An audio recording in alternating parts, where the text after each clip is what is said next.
Welcome to heavenly വേ. ഏവർക്കും Easter ദിന ആശംസകൾ നേരുന്നു. പുനരുത്ഥാനം പരിധികൾക്കതീതമായ രൂപാന്തരം ആഘോഷിക്കുക അഥവാ റിസറക്ഷൻ സെലിബ്രേറ്റിംഗ് ബൗണ്ട്ലെസ് ട്രാൻസ്ഫോർമേഷൻ എന്ന വിഷയത്തെ അടിസ്ഥാനമാക്കി ഒരു ഷോർട്ട് ഈസ്റ്റർ ദിന സന്ദേശമാണ് ഞാൻ നിങ്ങളോട് പങ്കുവയ്ക്കുവാൻ ആഗ്രഹിക്കുന്നത്. യേശുക്രിസ്തുവിൻ്റെ മരണവും അവൻ്റെ പുനരുത്ഥാനവും ക്രിസ്തീയ വിശ്വാസത്തിൻ്റെ അടിസ്ഥാന ഘടകങ്ങളാണ്. റിസറക്ഷൻ എന്ന വാക്ക് അല്ലെങ്കിൽ പുനരുത്ഥാനം എന്ന വാക്ക് നമ്മുടെ കർത്താവിനെക്കുറിച്ച് മാത്രം അല്ലെങ്കിൽ കർത്താവിനോടൊപ്പം അല്ലാതെ ഒരിക്കലും ചിന്തിക്കാൻ കഴിയുന്ന ഒരു വാക്കല്ല. യേശുക്രിസ്തു ഇല്ലാതെ പുനരുത്ഥാനം അല്ലെങ്കിൽ റിസറക്ഷൻ എന്ന വാക്കിന് അർത്ഥം പൂർണ്ണമാവുകയില്ല. യേശുക്രിസ്തുവിൻ്റെ ജനനത്തിലൂടെയും ശുശ്രൂഷയിലൂടെയും അവൻ്റെ മരണ പുനരുത്ഥാനങ്ങളിലൂടെയും ധാരാളം പ്രവചനങ്ങളുടെ പൂർത്തീകരണമാണ് സംഭവിച്ചത്. എന്നാൽ യേശുക്രിസ്തുവിൻ്റെ പുനരുത്ഥാനത്തെക്കുറിച്ച് പ്രവചിച്ച പ്രവാചകൻ ആരായിരുന്നു?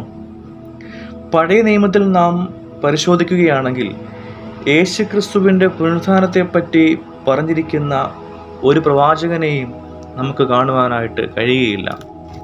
കാരണം യേശുക്രിസ്തുവിൻ്റെ പുനരുത്ഥാനത്തെക്കുറിച്ച് പ്രവചിച്ച ആ പ്രവാചകൻ യേശു തന്നെയാണ്. യേശു പറഞ്ഞു, 3-ാം നാൾ ഞാൻ ഉയർത്തെഴുന്നേൽക്കുമെന്ന്. അതിൻ്റെ കാരണം യേശുവിനൊപ്പം മഹാത്മ്യമുള്ള ഒരു പ്രവാചകനും ഇല്ല എന്നുള്ളത് തന്നെയാണ്. ഈ ഭൂമിയിൽ ജീവിച്ച എല്ലാ പ്രവാചകന്മാരിലും വെച്ച് ഏറ്റവും ശ്രേഷ്ഠൻ യേശു മാത്രമാണ്.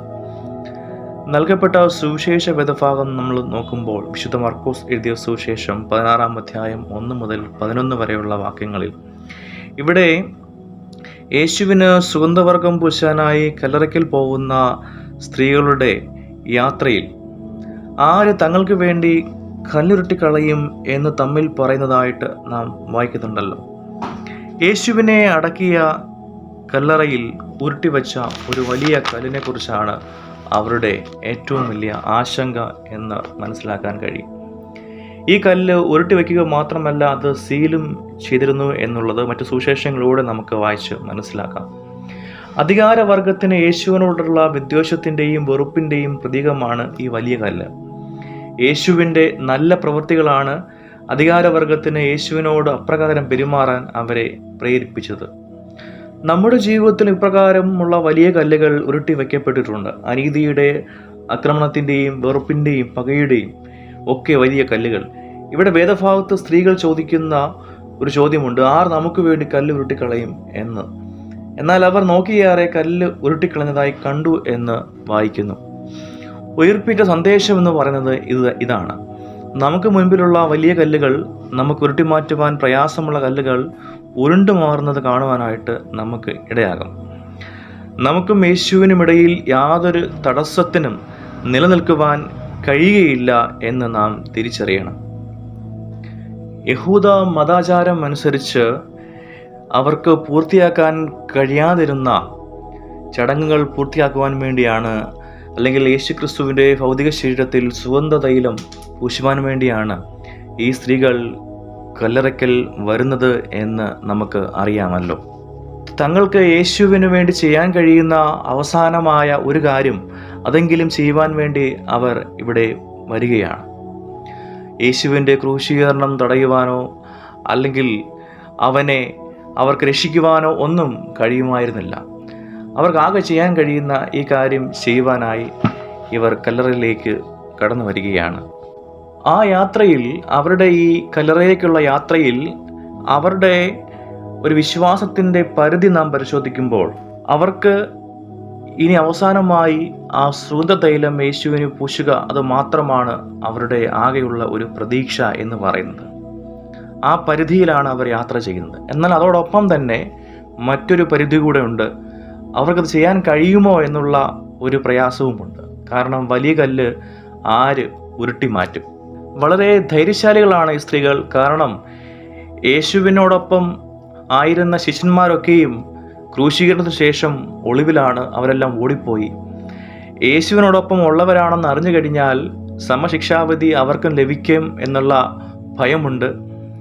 എന്നാൽ ഇവിടെ അതിരാവിലെ തങ്ങളെ ആരെങ്കിലും കാണുമോ എന്നൊന്നും നോക്കാതെ അതിശക്തമായ കാവൽ ഏർപ്പെടുത്തിയിരിക്കുന്ന ഈ കല്ലറയിലേക്ക് ഈ സ്ത്രീകൾ എത്തിച്ചേരുകയാണ്.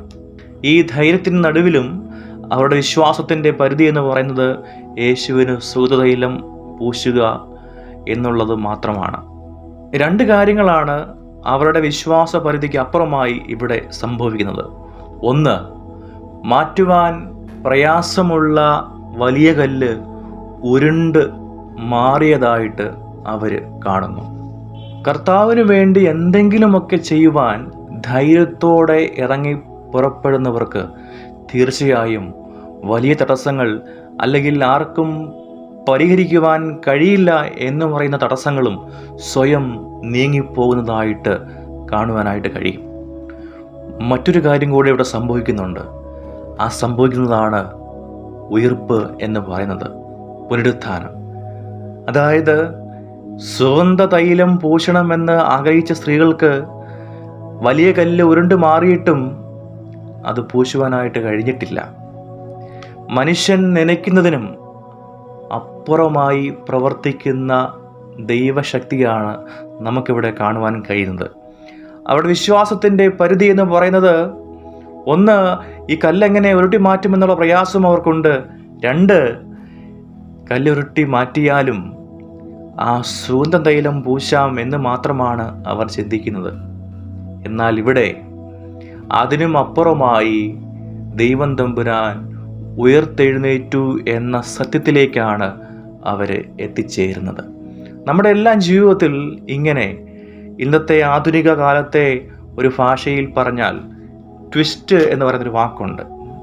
അനേകം ട്വിസ്റ്റുകൾ ജീവിതത്തിൽ സംഭവിക്കുക നമുക്കൊന്ന് നനയ്ക്കുന്നതിനും അപ്പുറമായിട്ടാണ്. നാം ചില യാത്രകളൊക്കെ ചെയ്യുമ്പോൾ ചില നമ്മുടെ അനുമാനങ്ങളും നമ്മുടെ കൺക്ലൂഷൻസും നമ്മുടെ ചില മാനുഷികമായ വിശ്വാസങ്ങളുടെ ഒക്കെ ഒരു അടിസ്ഥാനത്തിലുള്ള യാത്രകൾ നാം ചെയ്യാറുണ്ട്.